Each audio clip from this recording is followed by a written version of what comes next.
Saludamos al abogado Ismael Quintana, constitucionalista. Abogado Quintana, la Corte Constitucional por fin se ha reestructurado. Los tres nuevos vocales son parte ya de este organismo. Quisiéramos conocer su punto de vista sobre cómo quedan las cosas y el papel que tiene que cumplir esta Corte recién reestructurada. Bueno, sí, el sistema diseñado en la Constitución y en la Ley de Garantías Jurisdiccionales, don Gustavo, gracias por la invitación. Primero se me estaba pasando eso por alto y un abrazo a usted a la distancia. Retomando la idea, le decía que ese es el sistema que tenemos nosotros diseñado. La Corte Constitucional, que se integra por 9 miembros, tiene un periodo de funciones fijo de 9 años, pero tiene un sistema de renovación parcial por tercios cada 3 años. Ocurre que ya se cumplió el 6º año en funciones de la Corte Constitucional, que en su momento fue designada, usted recordará, en el año 2019. Entonces, el proceso que se ha observado en este tiempo es un proceso que obedece a este sistema de renovación parcial.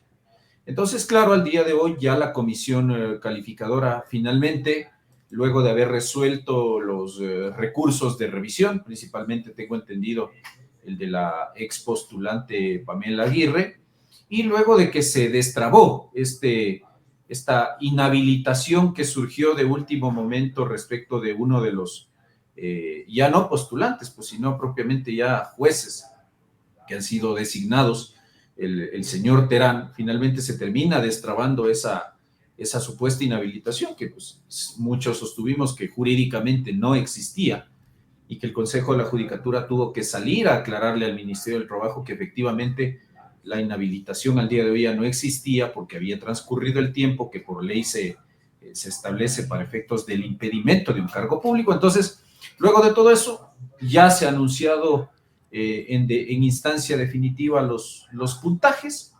Tenemos entonces 3 nuevos miembros de la Corte Constitucional y resta saber, vi en redes sociales que el sorteo se haría el próximo 10 de marzo, que sería el próximo lunes. Entonces, porque evidentemente, así como entran 3, fruto de un sorteo, tienen que salir 3 de los 6 integrantes que no fueron objeto, digamos, o no salieron en el primer proceso de renovación parcial. Entonces, entenderemos que el próximo 10 de marzo vamos a ver una sesión muy similar a la que vimos, supongo yo, hace 3 años, en la que se va a realizar un sorteo de entre los jueces Carla Andrade, Daniela Salazar, Ali Lozada, que es el presidente, la vicepresidenta de la Corte Carmen Corral, Teresa Núquez y el doctor Enrique Herrería. Entre los 6 miembros de la Corte hay que hacer el sorteo y de ese sorteo se determinará cuáles son los 3 jueces que dejan el cargo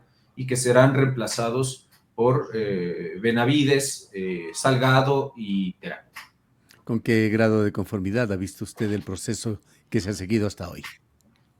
A ver, yo creo que el proceso no fue transparente. Es decir, y creo también que el proceso fue muy poco exigente con los postulantes, cosa que no es culpa del postulante por si acaso, porque cuando el postulante es, valga la redundancia, nominado o postulado como aspirante a juez de la Corte Constitucional, se tiene que someter a las reglas establecidas para el efecto, tanto en la Constitución, en la Ley de Garantías Jurisdiccionales y Control Constitucional, pero fundamentalmente al reglamento que para el efecto tiene que dictar la comisión calificadora que tiene que instrumentar este proceso. Entonces, las críticas que se le tienen que hacer a este proceso no son atribuibles a ninguno de los postulantes. Tanto es así que incluso yo alcancé a leer en redes sociales una carta a la opinión pública que difundía en su cuenta de X la ex postulante Pamela Aguirre, donde ella hacía un resumen de los cuestionamientos tanto de forma como de fondo que se hace a este proceso. Entonces yo creo que si ni a los postulantes, evidentemente a quienes no han obtenido el puntaje para ingresar mucho más, pero incluso a quienes han ganado una silla en el salón del Pleno de la Corte Constitucional, por ejemplo, Jorge Benavides, fue uno de los que también durante el proceso cuestionó la manera en que la comisión calificadora fundamentalmente llevó adelante los procesos de evaluación de conocimientos, tanto en la fase de prueba escrita como en la fase de las pruebas o comparecencias de carácter oral. Entonces, sí creo que hubo desprolijidad, sí creo que los comisionados no tenían el conocimiento y la experiencia para evaluar candidatos a jueces de la Corte Constitucional. La Constitución y la ley exigen, pero fundamentalmente la ley exige que quienes integran la comisión calificadora deben, no solamente en lo formal, cumplir los mismos requisitos y no incurrir en inhabilidades y prohibiciones que se exigen para el postulante a juez de Corte Constitucional. Es decir, no basta con que yo tenga el título de abogado y que durante 10 años haya ejercido cátedra, docencia o libre ejercicio profesional o judicatura. No basta con que yo goce de derechos políticos. Es decir, no es solamente de colocar ahí a personas que formalmente cumplen los requisitos. Se trata de colocar a gente que en el fondo, en lo sustancial, dominan las materias que son de competencia de la Corte Constitucional. Y creo que ese es el primer punto débil de esta comisión calificadora.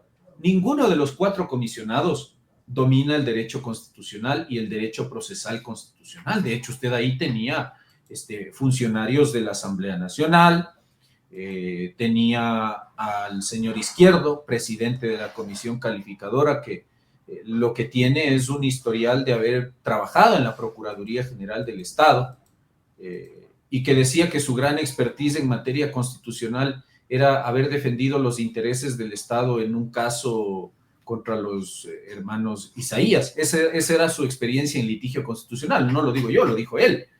Fernando Yávar, que entiendo su conocimiento es más en el área de la criminología y el derecho penal. Entonces, claro, el primer problema es, si usted tiene comisionados que no tienen el conocimiento para evaluar postulantes, el resultado es poca exigencia, ¿ya?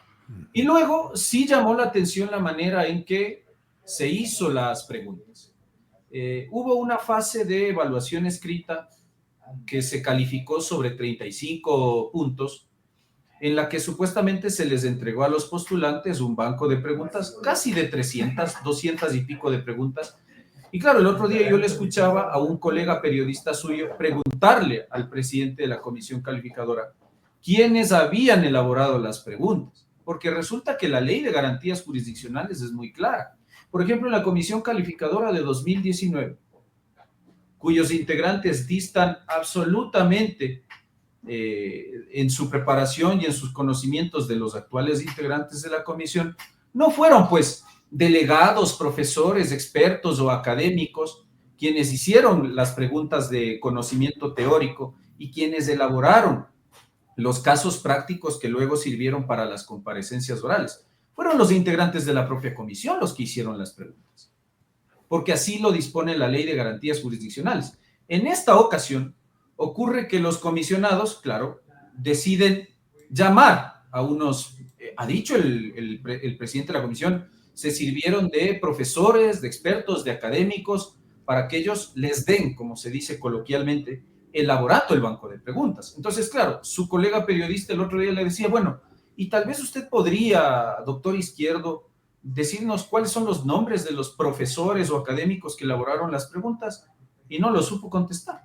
Ni siquiera se acordaba quiénes habían hecho las preguntas. Y esa es una queja que también fue expuesta por los propios candidatos concursantes, Jorge Benavides, Pamela Aguirre, el mismo candidato Terán, cuestionaron el hecho de no haber siquiera sabido si quienes hicieron las preguntas teóricas para la ¿Cree usted que eran realmente esto que usted describe pueda afectar eventualmente a la calidad de la Corte?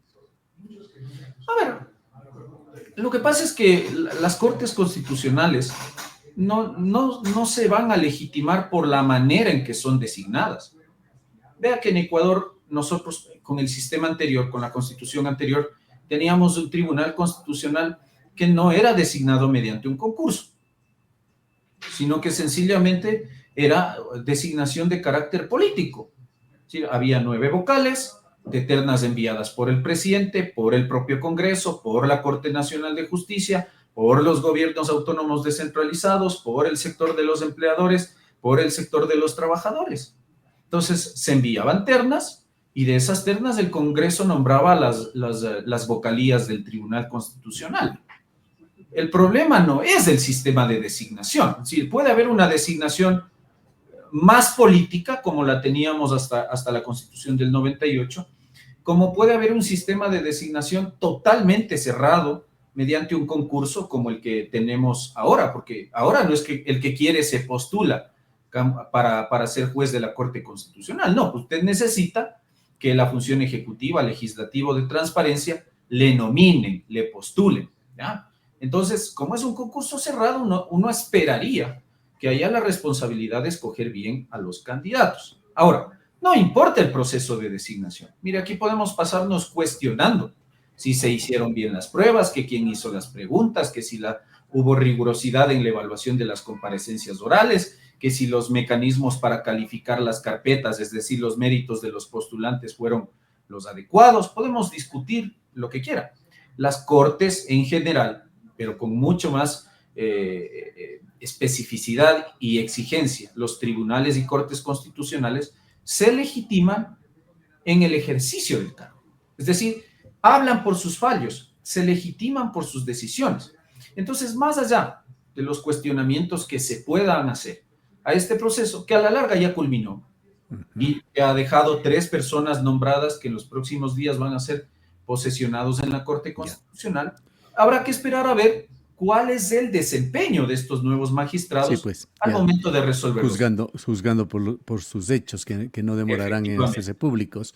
¿Y qué pasará ahora con esa aproximadamente media docena de instituciones que esperan también renovación de autoridades? Híjole, es que ese es el problema. El único proceso de selección que ha avanzado es este de la Corte Constitucional.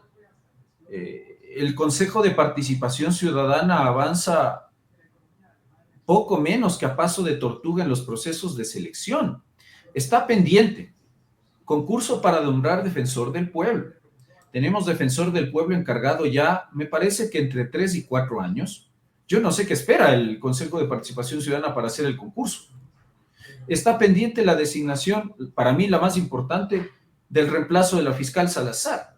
La fiscal Salazar acaba su periodo en abril. Estamos prácticamente ya caminando a la primera quincena de marzo, y ese proceso no ha avanzado. Tengo entendido que recién se conformó la semana pasada la veeduría ciudadana para el proceso. Es decir, no ha habido la convocatoria, obviamente al no haber convocatoria no hay postulaciones, el proceso no avanza. Renovaciones ya del Consejo Nacional Electoral, que debería ser total, porque la señora Tamaín y el resto de vocales terminaron sus funciones el año anterior. Me parece que en octubre del año anterior se venció el periodo constitucional de 6 años, lo propio con el Tribunal Contencioso electoral. Entonces, no se ha avanzado en el proceso de designación de los vocales del Consejo de la Judicatura, que terminaron funciones a fines del año anterior o principios de este año, y resulta que el Consejo de Participación Ciudadana se da el lujo de remitir comunicados a las distintas fuentes de nominación de las ternas para decirles si se ratifican o no en los candidatos que ya enviaron, cuando lo que corresponde es exigirle al presidente de la República que responsablemente envíe la terna, porque las otras ternas ya han sido enviadas y la única que está pendiente es la del presidente de la República, en una omisión de la Constitución abiertamente notoria por parte del presidente de la República, y para el Consejo de Participación Ciudadana no pasa nada. Entonces, por esta inutilidad de este organismo, por esta lentitud en hacer lo único que deberían hacer bien, que es nombrar autoridades de control, es que mucha gente, yo me incluyo en ese grupo, creemos firmemente que este organismo debe desaparecer. Porque hay riesgos, doctor Quintana. Estos retrasos traen riesgo de que tengan que elegirse dignatarios para todas estas instituciones, con un gobierno que recién comienza, que usualmente entra fortalecido y que podría de alguna manera facilitar la cooptación. Eso siempre va a estar latente, porque lamentablemente el sistema diseñado por el correísmo en Montecristi, hace que el poder tienda a concentrarse en la figura del presidente de la República, o dicho de otro modo, que el presidente de la República tenga notoria incidencia en la designación de altas autoridades de control que se supone deberían ser independientes, incluso de la función ejecutiva. Vamos a poner ejemplos. El presidente de la República interviene en la designación de los miembros de la Corte Constitucional. ¿A razón de qué? Si los actos del presidente, como los de la Asamblea Nacional, que también intervienen en estos procesos, son controlables por parte de la Corte, entonces, ¿qué independencia uno podría esperar si es que es el presidente el que pone 2 delegados a la comisión calificadora y además pone candidatos a la Corte Constitucional? Misma crítica hago de la Asamblea Nacional, por si acaso. El presidente, ¿en qué más interviene? El presidente interviene directamente en la designación de vocalía del Consejo de la Judicatura. Manda una terna y de esa terna se tiene que escoger a uno, que será el delegado de la función ejecutiva en el Consejo de la Judicatura, que es nada más y nada menos que el órgano de vigilancia, administración, gobierno de la función judicial que también hace control judicial de los actos del poder público, por ejemplo, a través de la jurisdicción contencioso administrativa y contencioso tributaria. Entonces, claro que es riesgoso y es pernicioso seguir manteniendo estas posibilidades, porque además, más allá de estas injerencias directas, que además están autorizadas por la Constitución, usted tiene también lo otro, que es la injerencia política, que el Poder Ejecutivo, y eso ha quedado evidenciado, creo que a lo largo de todos estos años de existencia del Consejo de Participación Ciudadana, con mucho más énfasis en el gobierno de Correa, por supuesto, pero lo propio pasó en los gobiernos de Moreno, de Lasso, ha ocurrido lo propio en este gobierno, donde el Consejo de Participación Ciudadana, que está convertido prácticamente en una mini asamblea, es absolutamente beneficioso para gobiernos que no tienen aplastantes mayorías en la legislatura. Y quizá ¿Qué hacer con este organismo, doctor Quintana? ¿Cuál sería la forma o las formas de sacarlo del mapa político de Ecuador? El presidente y candidato ha dicho que si él gana, habrá una Asamblea Nacional Constituyente. ¿Será ese el espacio? ¿Hay otros caminos? A ver, yo en esto permítame dudar, don Gustavo, permítame poner en duda el ofrecimiento que hace el presidente Noboa respecto del Consejo de Participación Ciudadana. Y digo, permítame poner en duda porque el mismo ofrecimiento hizo Lenín Moreno, no lo pudo hacer. El mismo ofrecimiento hizo el expresidente Guillermo Lasso, de que si llegaba al poder desaparecía al Consejo de Participación Ciudadana. Pero ahí radica el problema.